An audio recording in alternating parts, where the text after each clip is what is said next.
पाने वाला कहाँ महान होता है, पाने वाला कहाँ महान होता है। जिसमें छोड़ने की हिम्मत हो वही भगवान होता है। पाने वाला कहाँ महान होता है, जिसमें छोड़ने की हिम्मत हो वही भगवान होता है। जिन्होंने छोड़ा वो ताज पा गए, जिन्होंने छोड़ा वो ताज पा गए। युगों युगों से मानव के दिल पर राज पा गए, युगों युगों से मानव के दिल पर राज पा गए। जिन्होंने छोड़ा वो ताज पा गए। बड़ा अद्भुत है ये छोड़ने की कला। जिसने जीवन को सही तरीके से जिया, वो जीवन का परम रहस्य समझ लिया। वो पाने में नहीं, छोड़ने में है, यानी देने में है, यानी बांटने में है।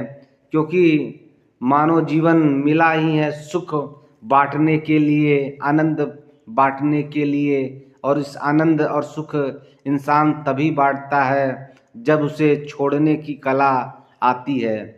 संसार तो केवल प्राप्ति में ही लगा रहता है। दिनों रात उसे कुछ न कुछ चाहिए, वो प्राप्त करना चाहता है, अपने अहंकार को और बढ़ाना चाहता है। इसी अहंकार की प्राप्ति में उसका सारा का सारा जीवन चला जाता है। और अंत समय उसे यही समझ में आता है कि जिस धन वैभव के लिए उसने सारी जिंदगी दौड़ लगाई, जिस चीज़ को वो पाना चाहा, अंत में वही वस्तु उसे काम नहीं आती, वही वस्तु उसका साथ छोड़ जाती है। इसलिए संतों महात्माओं महापुरुषों ने कहा कि अगर जीवन को वाकई परम आनंद की अवस्था में ले जाना है तो हमें पाने की नहीं, छोड़ने की कला आनी चाहिए।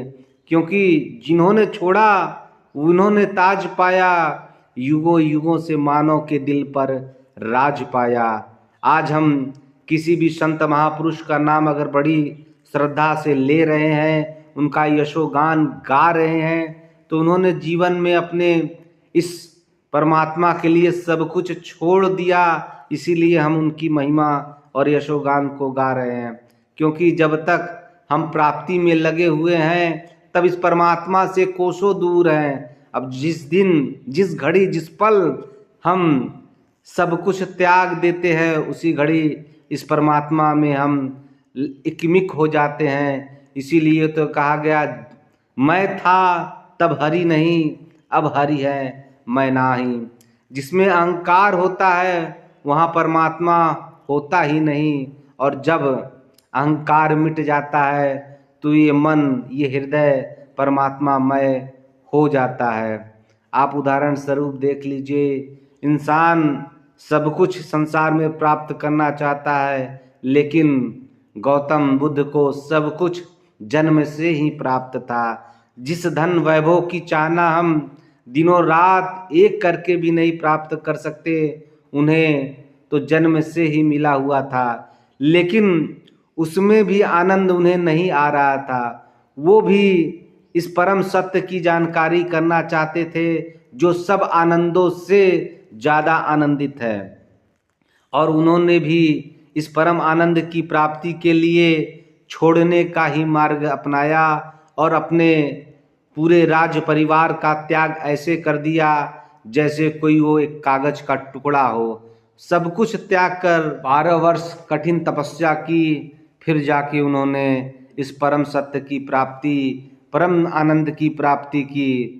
उससे पहले 6 वर्ष वो कई गुरुओं के पास गए।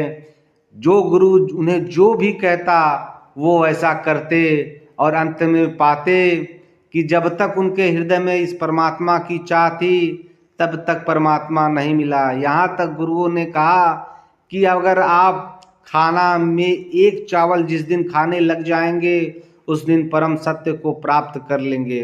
गौतम बुद्ध ने परम सत्य की चाहना के लिए वैसा किया और एक चावल का भोजन केवल करने लगे। फिर भी उन्हें इस परम सत्य की प्राप्ति नहीं हुई। तब उन्होंने अपने गुरु से कहा, आपने जैसा किया मैंने वैसा किया, फिर भी मुझे परम आनंद की प्राप्ति नहीं हो पा रही, मैं अभी संसार में ही हूँ। तब उनके गुरुजन हाथ जोड़ लेते, कहें मुझे भी अभी वहाँ तक की प्राप्ति नहीं हुई, तो मैं आपको कैसे दे सकता हूँ। ऐसे करते करते लगभग 6 वर्ष उन्होंने कई गुरुओं के पास बिताए। जैसे जैसे वहाँ गुरु कहे वो वैसे वैसे कर देते थे। सब गुरु भी बड़े हैरान थे कि इतनी कठिन तपस्या इनको करने को कहा जाता, लेकिन वो ऐसे कर लेते मानो जैसे उसी के लिए उनका जीवन बना हो। अंत में सब गुरु हाथ जोड़ लेते और यही कह देते कि मेरे वश की बात नहीं, आप कहीं और जाकर ढूंढें। ऐसे करते करते गौतम बुद्ध अंततः एक रात्रि मन में सोच रहे थे कि इस परमात्मा की चाह इतनी की इतने प्रयत्न इतने यत्न किए, लेकिन फिर भी नहीं मिला। फिर उन्होंने दृढ़ निश्चय किया कि आज से इस परमात्मा की चाह भी मैं नहीं करूँगा, मुझे परमात्मा आज से चाहिए ही नहीं, इस परमात्मा की अब मैं खोज करूँगा ही नहीं। तब उसी रात वो अपूर्व घटना घटी जिस दिन इस चाह इस मन से वासना, परमात्मा की चाह भी एक वासना है, जिस दिन उस मन में इस परमात्मा की चाह की वासना गिरी, उसी रात अपूर्व घटना घटी। गौतम बुद्ध को इस परम सत्य की अनुभूति, परम सत्य की जानकारी हुई। तो दास ने जिस लाइन से इस वीडियो की शुरुआत की थी, पाने वाला कहाँ महान होता है, जिसमें छोड़ने की हिम्मत हो वही भगवान होता है। गौतम बुद्ध ने जिस रात इस परम सत्य को न खोजने का निर्णय लिया, उसी रात जिस रात उन्होंने सब कुछ परमात्मा की चाह को भी छोड़ने का निर्णय लिया, उसी रात यह अपूर्व घटना घट गई और इस परम आनंद की उन्हें प्राप्ति हुई। तो वही बात उनके बाद आप सब गौतम बुद्ध के बारे में जानते ही हैं कि पूरे विश्व में उनके ज्ञान का, उपदेश का लोगों ने सहर्ष स्वागत और उनके मार्ग को अपने जीवन का मार्ग बनाया। तो ये है छोड़ने की कला।